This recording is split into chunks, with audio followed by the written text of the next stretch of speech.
Welcome to Stargate SG-1 for the first time. Still not a Star Trek podcast. My name is Jeff Aiken, and I'm watching Stargate SG-1 for the first time. And I'm Brent Allen, and I'm watching Stargate SG-1 for the 47th time. But this time, I am watching for the very first time, looking for messages. Sci-fi as a genre is great at putting messages in its shows. Unlike any other genre out there, they just are uniquely suited to do it. So we're looking to see what messages Stargate has put in. You know, those things that hold up a mirror to society, give us hope that things can be better in the future, or just show us how to be plain better human beings to one another. There are a lot of high chevron episodes in the third season. I'm curious if the fourth season will prove out. Find out if that trend picks up early in the season. Right now, we're watching the second episode, The Other Side. And my prediction was that they're going to be another just planet of the week. We're going back to that. And there'll be warring groups on a planet. And they're going to have to kind of do the double agent thing, working both sides. And we'll see things from the other side. You're a good guesser, Jeff. We'll see. What kind of cool stuff you got on this one? Well, The Other Side, second episode here of season 4. We're now in season 4, which is great.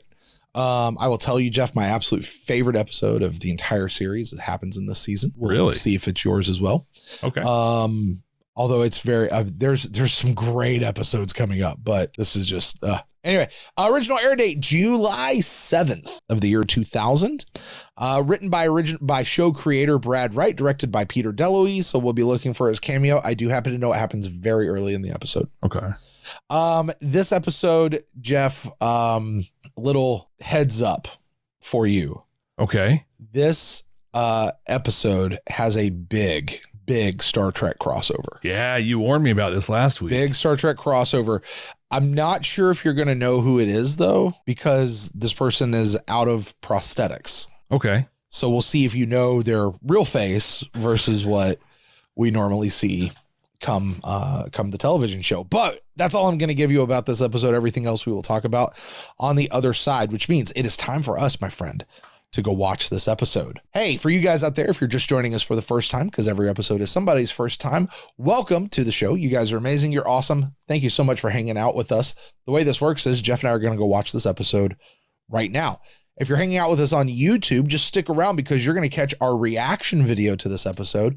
If you want to see the full unedited version of that reaction, head over to our Patreon page at patreon.com/badnerds. If you're listening to us on a podcasting app, we're about to gate into the future and meet you on the other side. Come on down to the other side. Okay. I want to share my first time done. reactions. And Brent will share any of those sci-fi messages that he found. So Brent, I've already played the joke, so let's go ahead and watch the episode. You got it. Uh-oh. That was him. That was Peter DeLuise. That was him there doing the move. Yeah. I'll show you guys how to do this. He spent the rest of the day in that get up. Probably the whole filming schedule. He's just like, I'm just going to wear this the whole time. I might have to get in there again. Right? This is your afterbase. Have you reached the other side? Oh my God. If you can hear me, please respond. This is Major Carter of the United States Air Force. It is imperative that you send no one else through the gate. They can't hear you, Major. We still haven't matched their frequency. Historians believe this stargate's a portal to the world of our ancestors. Your kindred are deceived by a powerful enemy, unwilling to listen to reason. Our supplies are all but gone. Our defenses are on the verge of collapse. Help us, please. I think I recognize the voice. You might. I'm gonna hold on to it for a second, but there's a little bit to it. There were 4 off-world activations prior to this one. It's a Star Trek voice. I know that. The entire time. How many impacted? Did you see his name? No. Did it flash? Yeah. I'm still pretty trained to not look at those credits that go. No, it's on his, look at his name badge. Oh, his name? No, I didn't see. I thought you meant the credits. No. I'm gonna go look up your run. Guess we're still in the cold open, so. Yeah. Does his name tag say Chevron guy? Not your fault. On. Yes, sir. It'll be upset the Iris literally did its job. Yeah. What it's there for. There it is. All right, you want to tell us who you think? Suck. Huh? You want to tell us who you think, or you want to keep it in your pocket for now? I think it's the actor Rene Auberjonois. Auberjonois, I guess. Auberjonois. Well, we'll find out. I'm not going to confirm or deny. Got that that voice. Assuming they make contact again, and assuming they transmit the coordinates to their world, what kind of help can we seriously offer?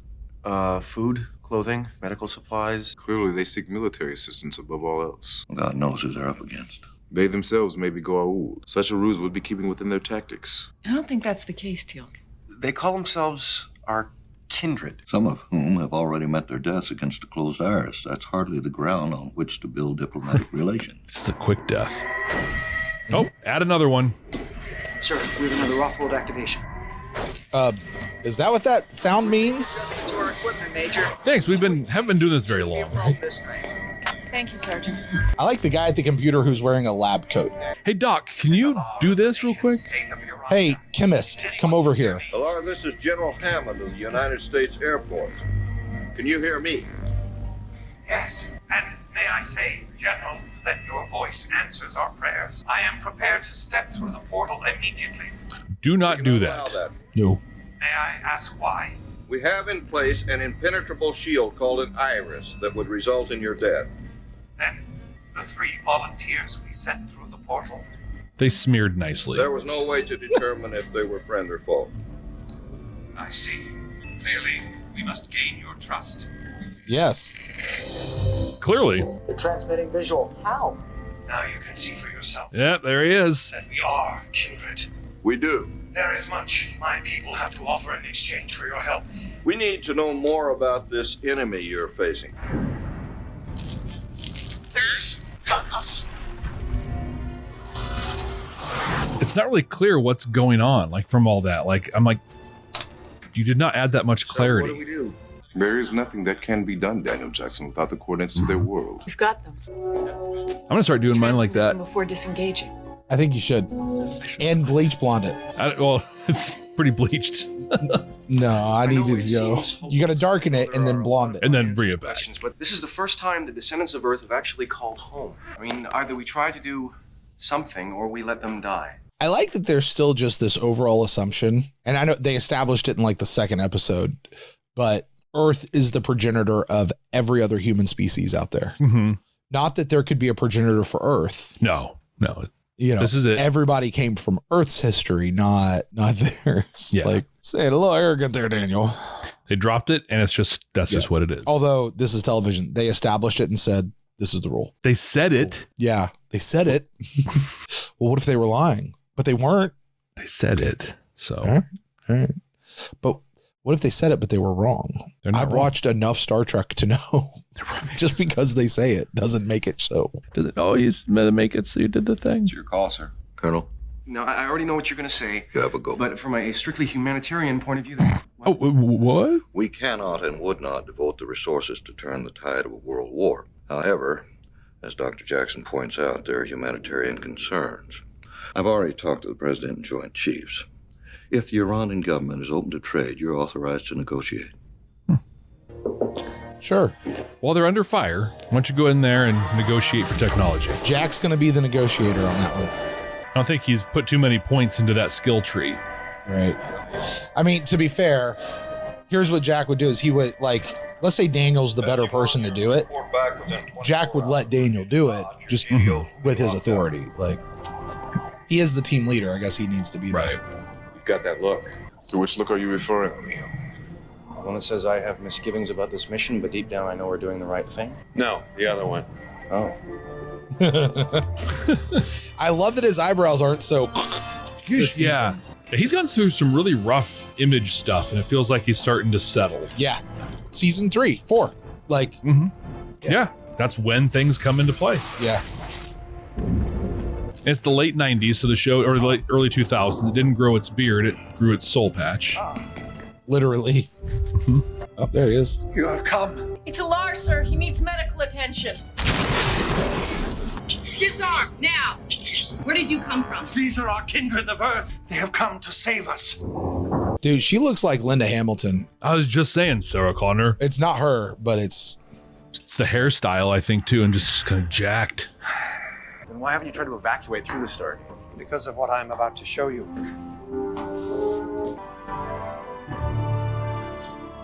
Cryogenically frozen people. It's the Takan. They're in stasis. It's the Matrix. Their autonomic functions have been regulated so that their hearts beat but once every few minutes. We had little choice but to live underground, and this facility's resource. And take a minute and make this my Mass Effect moment. In the end of the first Mass Effect, you go to a place called Ilos, where this exact same thing happens, where it looks almost exactly like this. So, when was Mass Effect made? 2007 was the first one. This was 2000, just saying. Oh, yeah. Well, we talked about it before. Mass Effect is the homage to all other sci-fi. To all of them. All of them. To all of them, yes. Yes. Are limited. It was the only way to preserve the generation of my father. May they be revived again. Not until the day we reclaim our world. How many are there? Thousands sleep here. Thousands more in another chamber like this one. So who got to stay Awaiting awake? the end of a war that will not end. It's a game master situation where like someone has to be awake to keep everything going, and that's the crew that's getting attacked right now. Got to protect their stasis in this new Stargate we just From this found. room, we conduct our national defense. An enemy craft is approaching our perimeter. Would any of you care to attempt to shoot it down? It's a video game. The target is merely an unmanned reconnaissance drone sent for bomb damage assessment. Unmanned. Think of it as a demonstration, Colonel. Sure. Taking a lot on blind faith. I was gonna say, this is about to do something. They don't know how this works, or You'll find the weapon system most intuitive. The hand controls are secondary. Yeah, in Fallout 3, this interface did not turn out Whatever well. your mind wants it to do, sir. Oh! Things fast. You are piloting several aerofighters at once in formation. I need to see the monitor that everybody else is watching. Yeah. What he's seeing. Looks like a biplane. Good news, Jackson Air Force guy. I love how it's so future techie right here, but also that's how we do things now. Yeah. Just they actually use Xbox controllers for it now. Yeah. Not bad. Got to stay with your generation. Mm-hmm. Bad for an old guy, huh? All right, Jeff, you've seen lots of sci-fi before. Make a prediction on where this is going. Yeah, so that guy has no left. He's just a drone for doing this. And so they're breeding people to go fight their wars. They're breeding people to go fight their wars. And why is that guy, as you so eloquently just put it? Because he's just there to like control the ships that are the aero fighters. And you think he was one of the guys in the stasis pods that they thought out or something? No, I think that like they have people that they breed up or put through whatever so that they just go and fight these aero Oh, fight this is all they things. do. Yeah. Okay, I see. It's like an endless war sort of a thing. Gotcha. What's with him? Olan is one of our best pilots, Colonel, but he's spent most of his adult life in that chair. Years of exposure to the neural interface is damaging. Very few of us, including myself, can ever pilot again without risking what has happened to Olan. Excuse me. They're not breeding them, but they're... Rest assured, Colonel, your brief exposure will cause you no harm. And he's got just enough kind of crazy going on that like you're negotiating with the baddies here. Or they're all just that. There are no good guys or bad guys, and it's all I this intended like to save this bottle to toast the end of the war, to friendship. I think this is a stark reminder that Friendship. whenever you go through a Stargate, whenever you make first contact with another world, depending on what sci-fi show you're on, you're not meeting the representative of the entire world. You know? You did not join in the pledge. I do not consume alcohol. It is a most efficient means of power generation. Heavy water. It's like regular water, sir, except the hydrogen nucleus contains two... I know what heavy water is, Major. And if that's what the Urandans need, we'd be happy to provide. In return, so we can make heavy water. People how to construct weapons systems such as ours. Aerofighters, stasis devices, fusion reactors. Sounds fair. Jack? Daniel? Shouldn't we ask them what they want the heavy water for? Oh, I don't think so. The power generated by your heavy water would be used to reinforce our defenses, Dr. Jackson. Daniel? Be used to continue the war. And in due course, to strike back at the enemy. There it is. There it is. Jack?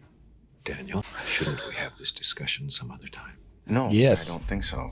You should, actually. Surely you can understand our desire to end a war that has lasted for a generation. No, I do understand that, Alar. I do. It's just that Stargate, because it's capable of transporting your people to another world entirely. But I have told you, thousands of our people are in stasis. We'll take them out of stasis and find a new home. Then what would all this have been for? This is our home. I'm sorry, I just don't understand why you would want to continue to fight a war when there's another choice. Daniel? Do you even realize what they're offering? At what price? Oh, for crying out loud. Where you For go? crying out loud. Here we go. What I can do to help? Doctor, you don't approve. You said yourself that we could not and would not devote the resources necessary to win a war. Obviously, I was speaking in terms of committing military assets, human lives. But there was a moral issue. Yes. But if we can provide the power of all that and more in the form of water, then the moral issue just evaporates. We've only ever seen one side of this. Do we even know why they're fighting? For their There you go. Yes, and I was all for saving those lives, but we're about to go way beyond that. We're about to turn the tide of a world war that we know nothing about against an enemy that we know nothing about. That's a good point. Is that the right way to get their technology? Yes, but is it the right thing to do? It's a fair question, sir. In the meantime, we have questions. Yes. As soon as the attack is over, we will provide all that we have promised. That's actually fair. Like, yeah, totally. We're being fired on right now. There are bombs being dropped. Mine's going for the deck. What's the deck? I don't recall them ever saying. Gonna buzz the tower. What did you see? You kept looking away. Oh my God. I'm having that experience. It's all you guys are having. No, I saw everything. He was going there shooting. He got blasted. And then, oh gosh, like he had a physical reaction to getting blown up. Is that not what happened? No. You want to? They'll explain it. Do you want to see it? It happened. It happened very, very quickly. Okay, do it again. Go back. Because I know what it is, I immediately see it. Okay. You, the first time watcher, should immediately see it too and understand exactly what it is. Because it's there. It's on the clear as screen. day. It's right there. Okay, let's do it again. All right. I have all my notes, so. Don't even blink, dude. There was a dude. There was a person. It was clear as day, right? But I tell you what, if you didn't tell me there was a thing going on there, no way I would have seen that. You would have looked over to the side or just blinked, or you'd have been looking somewhere else in the screen at the moment for a second. Or the color scheme of the dude and the look at me assuming it's a dude. The color scheme of the pilot and the outfit they were wearing and everything, it all just blended. I just happened to kind of see the face. Also, Brent pointed out, hey, there's something here you gotta look at. Mm-hmm. Right. And I made you watch it 3 times until you got it. O'Neill, are you all right? Enemy bomber destroyed. What the hell was that? The lead aero fighter in your formation struck an enemy bomber head on. I saw people in that thing. You said they were unmanned. I said the reconnaissance craft was an unmanned drone. It presented an easy target and therefore a suitable demonstration. But their bombers are manned. You have killed several of our enemy, Colonel. And we are grateful. Welcome to the bloodbath. Yep. Dan also he's like, maybe Daniel had a point. Ooh, now that I'm actually part of the war. Yeah, look at how he's standing there looking all like with the stuff. Yeah, these are the bad guys. Require to end this war once and for all. Through genocide. What? Silence. I hardly recognize it. When at full strength, our defense field makes us as invulnerable as when I was aboard. I propose it's a weird that reference. we write into words what we already share in our hearts. Before we do that, I have a question. General Hammond would also like to know, sir. It's all right, Colonel. I don't mind. How did this war start? The first enemy bombs fell on Yoranda in a surprise attack. That is how this war began, Doctor. And for that, we have only your word. 3 of our best men died attempting to reach Earth through your Stargate. Well, that was an accident. And yeah, we not have our only problem. your word. Yeah. Yeah, no. Any more questions? They hit a wall.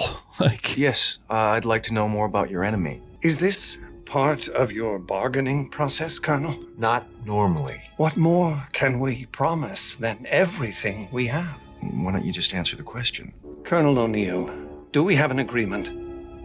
We do. Jack. Daniel, shut up.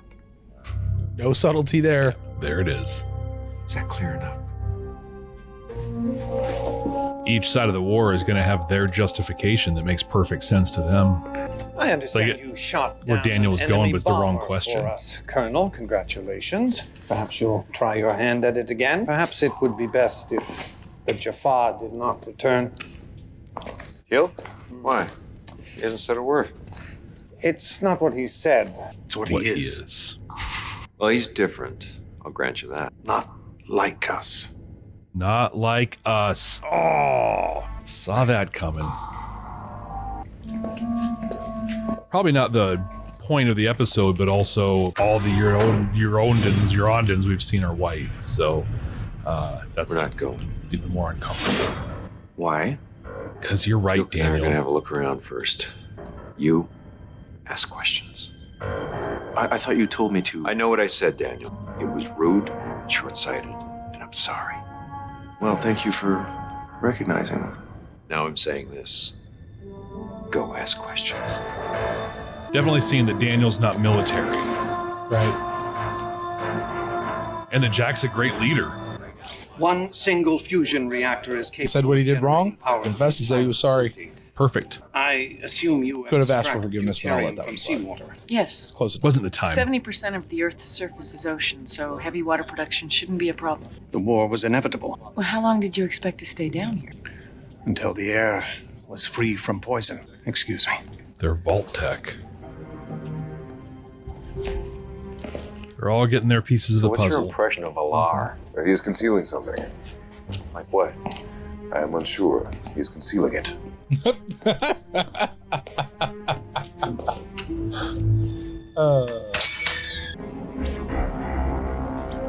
What is it on you? Logan's Run. That's what it is. You're the same. Every damn one of them's the same. Meaning, Jeff, to your point, Yep, they they're were all breeding white them. and they were all of the same hair color and ilk. Yeah. For whatever it's worth, Farrell. Jeff, you just said it's probably not the point of the episode. I just thought that since we're going to be allies, I thought we should get to know a little bit more about our new enemy. But they must have a name. What do you call them? Sometimes we call them breeders. Breeders. Yeah. How they reproduce, indiscriminately, with no regard for genetic purity. Really? There it So is. basically they come in all shapes and sizes. Yes. And colors. Yes. I love the disgust in her voice. Really? Like, So basically, they have sex.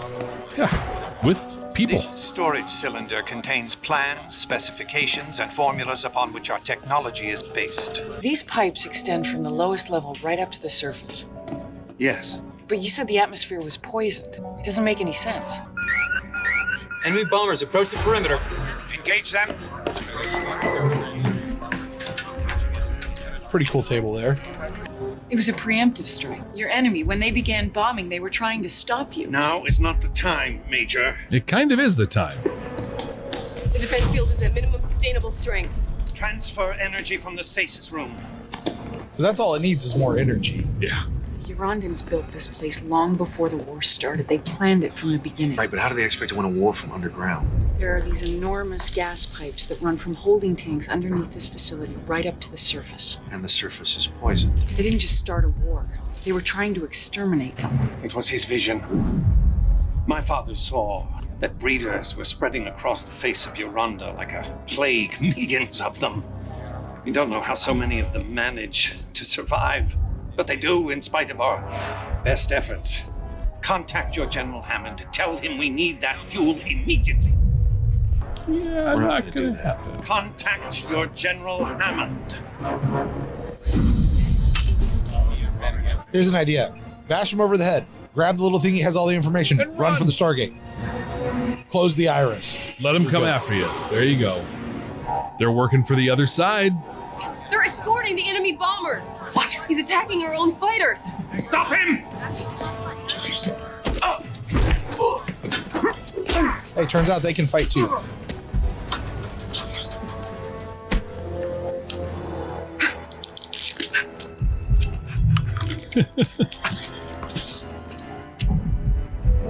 It could have all been yours! I wouldn't follow us if I were you. Wait! Wait! I can teach you everything I know! Just let me come with you! Please! Yeah. Whoosh. Close the iris. Close the iris. Do it.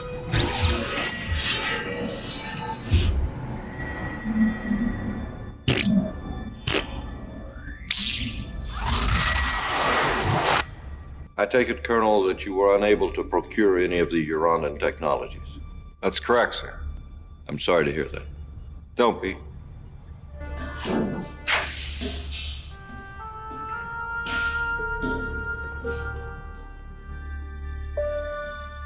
And there's the end. All right, Jeff, you and I have just watched The Other Side. Took a couple breaks, rewound it a little bit, watched a few things back, but we have finally made it through.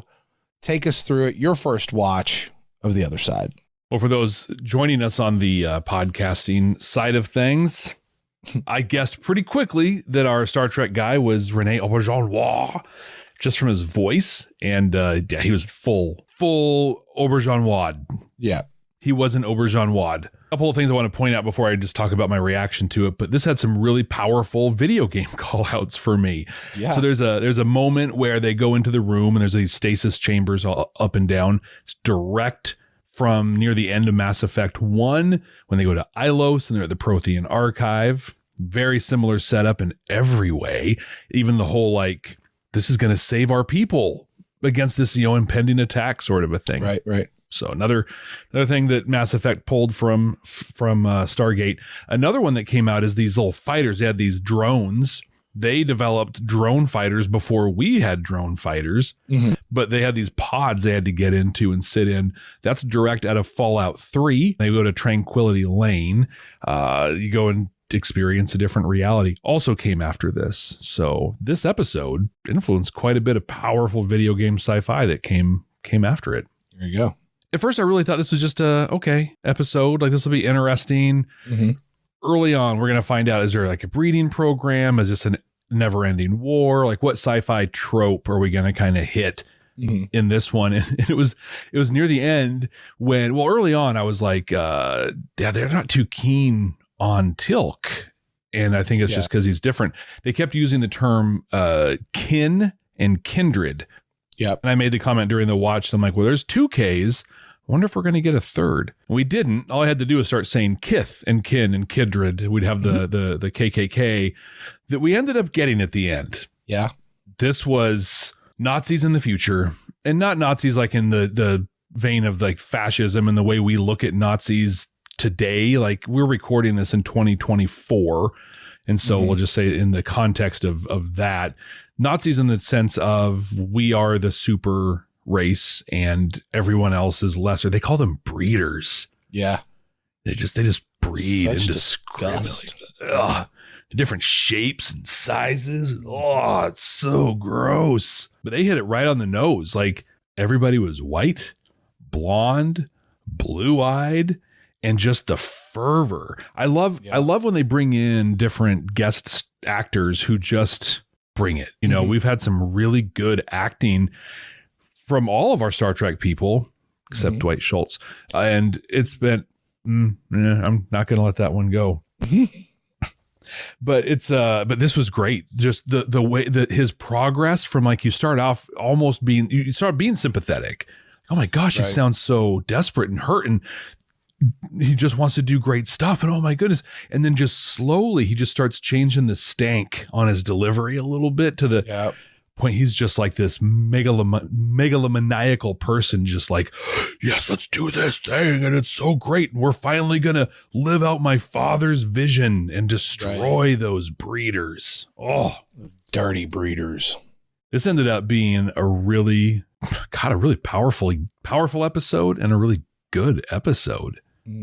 I like this one quite a bit. I liked the way that Stargate does this quite a bit now that I'm thinking of it. Really makes you think it's one thing. Yeah. And then kind of just takes it a little direction that just, and it's not like a weird whoosh out of nowhere thing. It's like, of course we ended up here. It's the way it's laid out and it goes is really well done. So yeah, this is a good episode. Planet of the week. I'm going to count this on my prediction because I said, they're going to be on a planet with warring factions. They're going to have to work both sides, double agent sort of a thing. Well, that's how they won. They got in their little unmanned drones, and Jack and Teal'c went and worked for the other side to make it happen. So I'm going to count this one as me predicting it correctly. Nailing the whole thing. I mean, it's the first time in 36 episodes, 38 episodes. So, it's bound to happen eventually. But I'm excited about this. We get to update our tracking board. Yes. In a unique way also. Oh, yeah? So we get to add a For Crying Out Loud. Mm-hmm. But it wasn't there was no humor in this For Crying Out Loud. Yeah. Jack was at the end of his rope and just with Daniel and was just for crying out loud and took off like an entirely different delivery from him. Still counts. I like it. A couple of things we talked about in the episode that lead me to believe. Hold on, I'm going to say that whole thing again. There were a couple things that we talked about in the episode that lead me to believe you've got quite a bit for this next section, Brent. What sci-fi messages did you pull out of the other side? I mean, Jeff, I was taking notes the entire back half of the episode. Yeah. Like once everything started unfurling, and I've seen this episode a lot, I knew exactly where it was going. I knew exactly what it was. And there were still things that I was like, oh, let me just simply say this. We have come to a spot. We've done the For the First Time podcast YouTube show genre enough where we really try to avoid saying Star Trek messages and really be sci-fi messages, because one, Star Trek doesn't own the entire market on sci-fi. Also, it's sci-fi as a genre that allows messages to really be said in a certain way that other genres just don't do. So, and also there's no one way to do it. It's like, just because it has a message doesn't make it a Star Trek message. It's just a message. That being said, despite Renee Auberjonois being in this episode, this episode could have been lifted from a modern day episode of Star Trek itself. Yeah. And completely. Just moved the script over. Very correctly you stated, and I did look this up, and as far as the research I could find, this is actually true. This episode is exactly what it says it was. These guys were Nazis. Yeah. They were the Nazis. This is what happens if Adolf Hitler's son grew up and took over the organization, and they were just about to lose. Yeah. You know, there was a lot of notes I hit, but it wasn't until the last one that I think it all sort of came into focus. So for brevity's sake, I want to just really come down to this one. Okay. Because what it does is I found a really cool juxtaposition. There you go. I think that shows really where we want to go with this whole deal. We could talk about the right and wrongs of everything. Hey, find out about your enemy before you get in bed, or find out about these new people before you get in bed with them. Yeah. But we could speak to, what is it here in America? There's, historically, recently, there's two big wars going on, and we're just feeding ammunition and stuff over there. And we could talk about whether that's right, wrong, or indifferent, because that's exactly where Jack and these guys found themselves to be.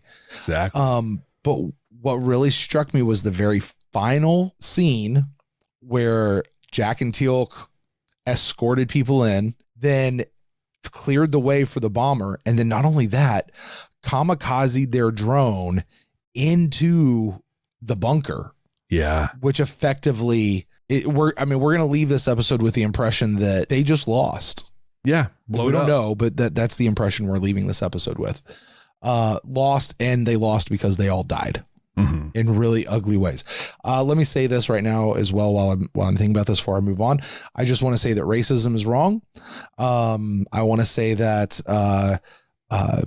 there is beauty in difference and diversity.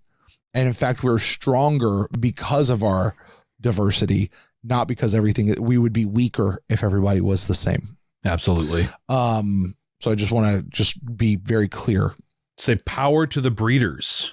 Yeah. Also, I would very much rather be a breeder than whatever the heck they were doing. Yeah. If you don't know, breeding's pretty awesome. It really is pretty great. I like it. Yeah. Now, all of that being said, here's the thing. You need to know who you're getting in bed with. And I think that's really the message of this whole deal. What we saw was two different sides of something happening. SG-1, in the vast majority of the episode was this. SG-1 comes to this planet. They meet these group of people. They've got some advanced technology that we don't. And hey, that's really cool. Mm-hmm. We need to, and by the way, it's our mission, and we actually have a need for that kind of stuff. And this could really help us. And this could really do a lot. You know what they never really talked about is what happens if, so this is going to come into the hands of the American military. Oh. What happens when this turns on our own people and is not just to defend against Apophis? Isn't that what the Tolan have brought up, actually? Yeah, a lot. Yeah. This is why the Prime Directive exists. Exactly. Is for this reason right here. Now, that being said, that wasn't dealt with in this episode, so I'll come back. But we wanted their technology, and all we had to do was just give them this thing that we had really easy to give them to them. This heavy water, got the deuterium in it. And what are they going to do? Well, that's not on us. Right. That's still them. This is what we're here for. I have no problem. Jack did have a little problem with the idea that one thing was manned. Yeah. You told me it wasn't manned, but now it's manned. And now, until he realized that they were evil, dirty, racist Nazi scum. Yeah. And then he goes in and he's like, oh, they're all the same. And Daniel's sitting here trying to say the entire time, we need to know who we're getting involved with, right? There's the moral question. There's the ethical question. There's also the question of survival, because I want to look at this now from just a moment from the perspective of Alar and the Urondans. They met these people through the Stargate. Mm-hmm. They suspected they were their ancestors. Maybe they were, maybe they weren't. Suspected they were their ancestors. Let's just say they were. That's cool. They brought them in. We'll give you this. We'll do this. We'll give you that. We just need your deuterium. We don't know who you are. We don't know what your morals are. We don't know what your ethics are. We don't care. What we know is you have that thing that we need, and we need to get it from you. And we'll give you anything and everything we can do to get it. Hey, by the way, SG-1 looked at all this technology and said, hey, we need all that technology because it's actually really important to the war that we're fighting and potentially fighting. And we'll give you whatever you need to get it. And we were not ask any questions. What we saw happen with the Urondans, though, is that became their undoing. Mm-hmm. They were able to survive at least 2 generations, maybe longer, in this war until they got in bed with a new friend. And turns out that friend had a different set of morals, values, a different way of doing things. And they let them get too close. They put them in the cockpits. Yeah. Literally. Yeah. You know what I mean? SG-1 was about to do that for Earth with the Urondans. My point being, both sides tried to get in bed with each other without actually knowing who each other was. Now, by the way, that's just good life advice. Right. Don't get into bed with somebody unless you really know who they are. Just apply that as you will. Take it from an old man here. Like just better to know the person first. So whatever. Because if you don't, it could be your undoing. You know, frankly, had they gotten all this technology, yeah, some of it would have been cool. But as the Tolans have taught us, and as Star Trek has taught us in any of these shows, it probably would have wound up being our undoing as well. Not ready for it. This is exactly what they were. These guys were they're down in the bunkers. They were white. They had blonde hair, and they were of certain ilk and certain size and certain, this is genocide. These guys were genociding everybody else out there. You know, it's exactly who they were. This episode was written with intent. It was written with purpose. It was fulfilled. You know, one of the things Stargate does a lot, they'll throw out an issue, but then they don't discuss it. They just sort of leave it there. Not at all what happened to this one. They looked at this from every single angle they could. Jeff, this is a 7 Chevron episode. Absolutely. I think to the intent of it as well, we got, just to your point, the Urondans are just on a path. We trust you. This is it. We're going to do these things. We're going to do it, blah, blah, blah. Jack, I made a comment during the watch, but Jack was a great leader. And when he started to have questions, he apologized to Daniel. Yeah. And then he told him to keep asking questions. Jack was open to change. Jack was open to seeing things a different way. He came in blinded. I want that stuff. It's awesome. Cool. We're just going to get it. Shut up. Stop asking questions. We're just getting this stuff. Oh, wait, there was a dude in that bomber. I have questions now. So I'm going to pause, reassess the situation, and change my mind. So I think they gave us both sides of this issue, and they did it beautifully. Mm-hmm. Totally seven chevrons. No question. So Jeff, I get to rate these episodes. You, my friend, are tasked with probably the much more enjoyable task of ranking these episodes. Now, we did something a little different this time, something we haven't done before yet on this particular show, where when we had the 2 episodes that ended the last season and began this season, we usually smush those together as one. But as we noted, those were really 2 very different episodes, just with a link in the middle. So our current number 1 episode is just Small Victories. Mm-hmm. And then there's this one, The Other Side. Jeff, where do you rank this? It's only 1 and 2. Does this one beat out Small Victories for you, or is it the new number 2 or number 22, depending on how you want to throw it? Yeah, this isn't a late delivery or anything like that, or a dark whatever that was. Mm-hmm. So it's not 22. It is number 2 in this one. This was a powerful episode. It was a great episode. It wasn't Small Victories, right? Which was, I mean, that was big. It was, and I think that's a thing I'm starting to pick up now. We're in the 4th season. Mm-hmm. You got a season opener, you got a season finale, and then you usually have one or two in the middle where they're just like, we're spending all of the money on these episodes and putting everything in them. And those are going to float to the top, I think, just because they're meant to.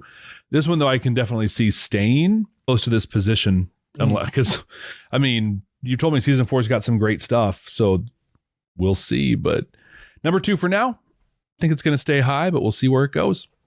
My prediction is this will be an episode that gets lost in the season. Wow. Gets lost in time. You know what I mean? Like, like as the season goes on, you're like, wait, what was that episode about? Oh yeah, that was really good. But I think you'll see some others that just that are going to hit a little harder. Although I will say this, for whatever it's worth, I've seen this episode I don't know how many times. It's one of those, like I said there, I go, oh, I know there's a message there. I see it. I get what they're trying to say, but I've never thought about it. This is the first time I've ever really thought about it. So I kind of have a new appreciation for this episode that I've never really had before. Yeah, I can imagine. All right. So number 2 is Where We Are. Well, Jeff, that is then going to do it for The Other Side. Renee Auberjonois gets to go back and be Odo. He's going to go back to the kitchen and make some les poissons. Les poissons. Would you like to know what we're watching next week? Yeah. All right. A little bit of a lighter episode, I'll say. No, just a little bit. Watching an episode called Upgrades. Jeff, would you care to venture a guess as to what Upgrades is all about? Upgrades. They're going to get some upgrades to their techno. Maybe we just had this stuff with the Asgard, right? And so maybe the Asgard are going to kind of come back, and Thor's very grateful for the whole thing, and they're going to kind of upgrade just some of the stuff for them, some of their weaponry, some of the stuff around the SGC. The production got some new money, so now they can do some cool stuff that they haven't been able to do before. Sparkle it up a little bit. In fact, maybe what it is this is just me like wishful thinking, but we saw in this episode going after technology the wrong way for the right reasons. What we're going to see in Upgrades is unintentionally getting the cool stuff because we did things the right way. You're a good guesser, Jeff. Yeah, we'll see. You're a good guesser. Well, we'll find out if Jeff's right here next time on Stargate SG1 for the next time. Hey, thank you guys so much for joining us. You guys are amazing. You've made it all the way here. You're awesome. You're totally awesome. Hey, do us a favor while you're here. Don't forget to like this video, subscribe, and wherever you get your shows, whether it's YouTube, Apple Podcast, whatever else is out there these days, Jeff. There's so many. Some go up, some go down. Right. Whatever. Wherever you get this show, do us a favor, subscribe, leave us a rating, leave us a review. That helps other people know that, hey, we're a cool show. And the best thing, the absolute best thing you can do is share the show with somebody that you know that loves Stargate SG1, or someone who, like my friend Jeff over there, needs to get into the gate for the first time. Well, for that, I'm going to sign off now. My name's Brent. That's Brent. Jeff. Yeah, Jeff, what's up? Do you know where heavy water comes from? No, Jeff. Where does heavy water come from? I got a deep cut one on this. It comes from chubby rain.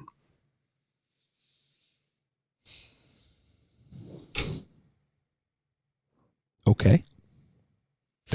I'm going to need more than that, pal. It's a Bowfinger reference. Don't tell me you don't know Bowfinger. Well, of course it is. For crying out loud, Jeff.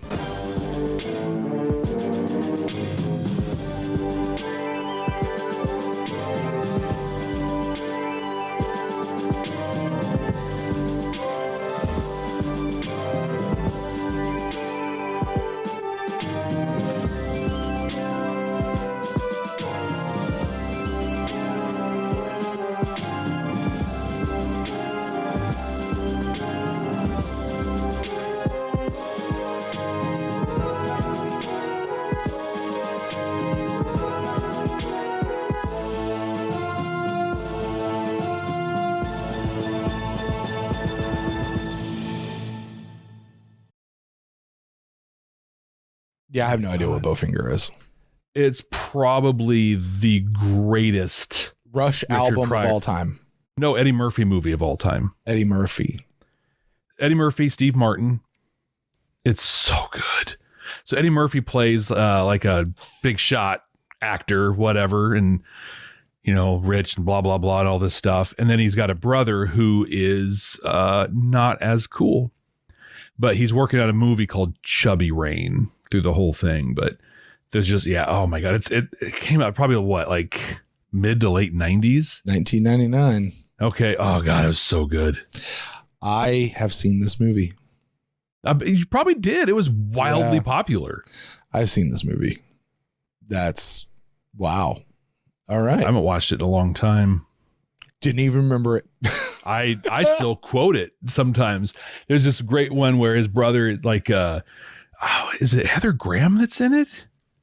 I think, but she gets naked and his brother just stops. He's like, "This is awesome." Like the way he says, it's just, "That's awesome." So great. All right. We got to add this to our list of stuff to watch. Would agree. List. Would agree. So, all right. Cool. Hey, listen, Club 65, you guys are amazing. I don't know that I can do anything more than just that. Bowfinger's the top of the mountain. It just sounds so dirty, man. It sounds so dirty. It does. I don't have. I'm gonna look it up. I just got to see if I can watch that now. Yeah. Well, we're gonna get out of here. Jeff's gonna go watch Bowfinger, because that's what he's gonna do. You should record a reaction to it, Jeff. That's a good idea. Or set it up so we can do one together. It'll be fine. I'll watch it with you. All right. Hey, Club 65, you guys are amazing. We're gonna get out of here. Remember, Club 65. We only talk about it right here in Club 65. If you don't know, then you don't know. If you do, you do. And if you're here now, you're in Club 65. So, Jeff, let's get out of here. Say bye to the folks out there. Bye, folks. See ya.